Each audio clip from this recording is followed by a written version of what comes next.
তো আমি দেখাচ্ছি কীভাবে এখন প্লাগইন কানেক্ট করবেন। প্লাগইন কানেক্ট করার জন্য এখানে ওয়ার্ডপ্রেস প্লাগইন বাটনে ক্লিক করবেন। প্রথমে আমাদের প্লাগইনটা ডাউনলোড করে নিতে হবে।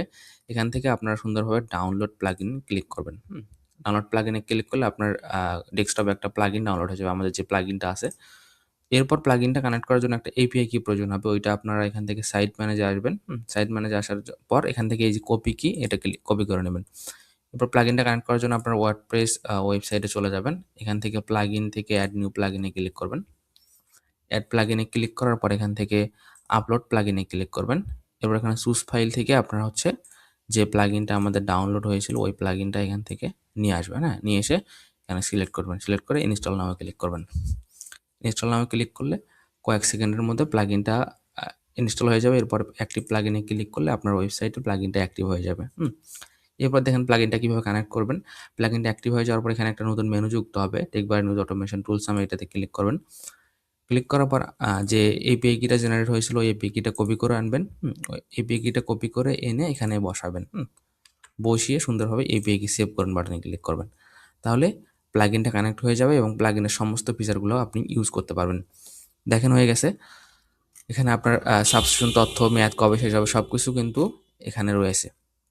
এরপর এখন দেখেন এখানে যে বাটনটা আছে আমাদের ফটো, এখন আপনি পোস্টে গেলে, এখন আপনি যে কোনো পোস্টে গেলে আপনার ফটো কার্ডের যে অপশনটা আছে, যে বাটনটা আছে, এই বাটনটা দেখতে পারবেন। দেখেন এই পোস্টে গেলে তো বাটনটা দেখতে পাচ্ছি না, তাহলে এখান থেকে আপনাকে বাটনটা অন করতে হবে। এখান থেকে স্টিকি বাটন যদি বাটন না দেখতে পান তাহলে এখানে স্টিকি বাটনটা অন করে সেভ করে দেবেন।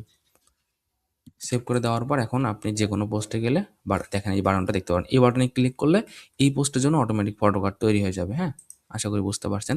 এরপর এখান থেকে আপনারা চাইলে পোস্টে যাওয়ার পর প্রতিটা পোস্টে দেখেন এই বাটনটা কিন্তু চলে আসছে, টেকবারি ফটো কার্ড জেনারেট। এটাতে ক্লিক করেও আপনারা ফটো কার্ড জেনারেট করতে পারেন।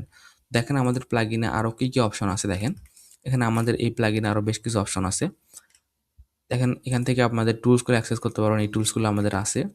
এরপর হচ্ছে অন্যান্য সেটিং থেকে আপনারা হচ্ছে সোশ্যাল মিডিয়া যে শেয়ার বাটনগুলো আছে এগুলো চাইলে অন করে দিতে পারেন। হ্যাঁ, এখানে অন করে দিলে, অন করে সেভ করে দিলে দেখেন প্রতিটা পোস্টে আপনার হচ্ছে শেয়ার বাটন যুক্ত হয়ে যাবে। হ্যাঁ, সোশ্যাল শেয়ার বাটনগুলো যুক্ত হয়ে যাবে। দেখেন এই সোশ্যাল শেয়ার বাটনগুলো যুক্ত হয়ে গেছে। আপনি চাইলে শেয়ারের যে গুলো আছে এখানে পজিশন চেঞ্জ করতে পারেন। তো আমি এটা অফ করে দিচ্ছি। যদি আপনার প্রয়োজন হয় তাহলে এটা ফিচারগুলো ইউজ করতে পারেন।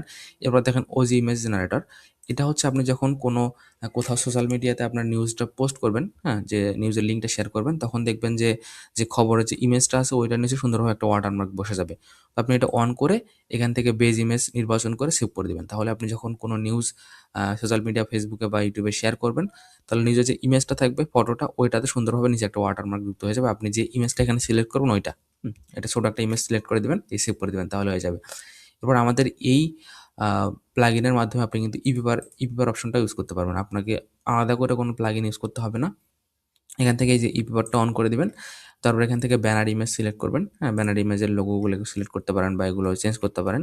চেঞ্জ করে যখন আপনি সেভ করে দিবেন তখন প্রতিটা পোস্টে আবার একটা করে ইপিবার জেনারেট বাটন অন হবে। দেখেন, এই দেখেন ইপিবার জেনারেট, প্রিন্ট বা সেভ, এটাতে ক্লিক করলে যদি ইপিবারটা কোনো কারণে কাজ না করে, হ্যাঁ, তাহলে আপনারা হচ্ছে ওয়েবসাইটের সেটিং থেকে পারমালিঙ্কে আসবেন। ওয়েবসাইটের ওয়ার্ডপ্রেস সেটিং থেকে এখান থেকে পারমালিঙ্কে এসে কোনো কিছু চেঞ্জ না করে শুধুমাত্র এখানে সেভ চেঞ্জে ক্লিক করবেন। হ্যাঁ, সেভ চেঞ্জে ক্লিক করার পর এখন আপনি এখানে রিফ্রেশ দিয়ে দেখছেন এখন রিফ্রেশ দেওয়ার পর আমাদের এটা কাজ করতেছে।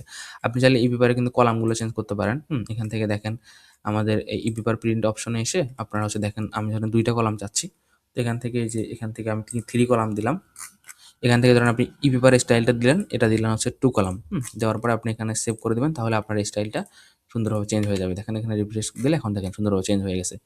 তো এখানে চাইলে এই যে ব্যানারটা চেঞ্জ করতে পারেন। এখান থেকে এই যে এখানে ব্যানার, লোগো হাইট, তারপরে এখানে দেখেন এই যে ফন্ট সাইজগুলো সবকিছু কালার, এগুলো কিন্তু চেঞ্জ, টাইটেল কালারটা এখান থেকে চেঞ্জ করতে পারবেন। আপনার ইচ্ছা মতো যে কোনো কিছু এখানে কাস্টমাইজ করতে পারবেন বা এডিটর এখানে দিলেন, এখানে আপনি যে কোনো নিচে একটা কপিরাইট টেক্সট দিতে পারবেন। হ্যাঁ, এখানে দেখেন সবকিছু কাস্টমাইজ করা যাবে ইপিবারের। এখানে সেভ করুন বাটনে ক্লিক করলে এই পেপারটা সেভ হয়ে যাবে। আশা করি আপনি বুঝতে পারছেন আমাদের প্লাগইনে কী কী অপশন আছে। আরও অপশন আছে, দেখেন এখান থেকে জব অ্যাপ্লিকেশন আপনি দেখতে পারবেন। এখানে দেখেন জব অ্যাপ্লিকেশন, আপনার কোনো জব নাই এখন। আপনি যদি আপনার ওয়েবসাইটে বা আপনার নিউজ পোর্টালে আপনি সাংবাদিক নিয়োগের কোনো কাজ করে থাকেন, তাহলে প্রথমে আমাদের ওয়েবসাইটে চলে আসবেন। হ্যাঁ, আসার পরে এখানে দেখেন একটা অপশন আছে আমাদের, এখানে হচ্ছে সাংবাদিক নিয়োগ, এখানে আসবেন। আসার পরে এখানে একটা ফরম্যাট করবেন। হ্যাঁ, ফরম্যাট করে এখানে আপনার হচ্ছে ফর্মের নাম দিতে পারেন, আপনার হচ্ছে ব্র্যান্ড সিলেক্ট করবেন। আপনি কোন কোন ফিল্ড চাচ্ছেন, সাংবাদিকের থেকে কী কী ইনফরমেশন চাচ্ছেন, এগুলো এখান থেকে দিতে পারেন। এখানে নতুন ফিল্ড অ্যাড করতে পারেন। সেভ করার পরে আপনি একটা লিঙ্ক পাবেন, হ্যাঁ? ওইটা আপনার ওয়েবসাইটে অ্যাড করবেন বা হচ্ছে কোথাও অ্যাড করবেন।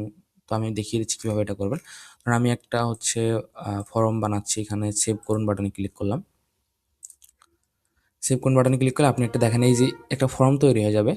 ফর্ম তৈরি হয়ে গেলে আপনি চাইলে সরাসরি লিঙ্কটা আপনার শেয়ার করতে পারেন সরাসরি, অথবা চাইলে এখানে একটা ইমবেড লিঙ্ক পাবেন, হ্যাঁ? এই দেখেন লিঙ্কটা শেয়ার করলে আপনার এখান থেকে ফর্মটা তৈরি হয়ে যাবে। আপনি চাইলে আপনার ওয়েবসাইটে অ্যাড করার জন্য এই ইমবেডটা এখান থেকে কপি করবেন। ইমবেড কপি করা হয়ে যাওয়ার পরে এখান থেকে পেজে আসবেন, এরপর অ্যাড পেজে ক্লিক করবেন। অ্যাড পেজে ক্লিক করার পর এখানে দিলেন ধরেন সাংবাদিক নিয়োগ বা যে কোনো আপনি টাইটেল দিতে পারেন, সাংবাদিক নিয়োগ দিলাম আমি। এরপর এখান থেকে এই ভিজুয়াল থাকলে আপনি এটা কোডে ক্লিক করবেন। করার পর আমাদের ওই লিঙ্কটা এখান থেকে পেস্ট করে দিবেন, যেটা কপি করে নেন মানে ইমবেড কোডটা। করার পর পাবলিশ করে দিবেন। পাবলিশ করে দিলে এখন দেখেন আমি যদি এই লিঙ্কে চলে যাই তাহলে দেখেন সুন্দরভাবে এখানে আপনার সাংবাদিক নিয়োগের যে আমাদের ফর্মটা আছে ওইটা কিন্তু এখানে লোড হয়ে যাবে। এখন এখান থেকে চাইলে আপনার যে কোনো ইউজার আপনার হচ্ছে সাংবাদিক আপনার ওয়েবসাইটে আবেদন করতে পারে। আবেদন করার পরে আপনি চাইলে এখান থেকে দেখতে পারবেন, এই জব অ্যাপ্লিকেশন থেকেও দেখতে পারবেন, অথবা আমাদের ওয়েবসাইটে আসার পর এখান থেকে আবেদনসমূহ এখানেও দেখতে পারবেন। আশা করি বুঝতে পারছেন কীভাবে আপনার আমাদের ইমবেড লিঙ্কটা কাজ করে। তো এছাড়াও আপনি প্রতিটা অপশন সুন্দরভাবে এক্সপ্লোর করবেন। যদি কোনো কিছু বুঝতে সমস্যা হয়, তাহলে অবশ্যই আমাদেরকে মেসেজ করবেন হোয়াটসঅ্যাপে, আমরা আপনাকে উত্তর দেবো ইনশাল্লাহ।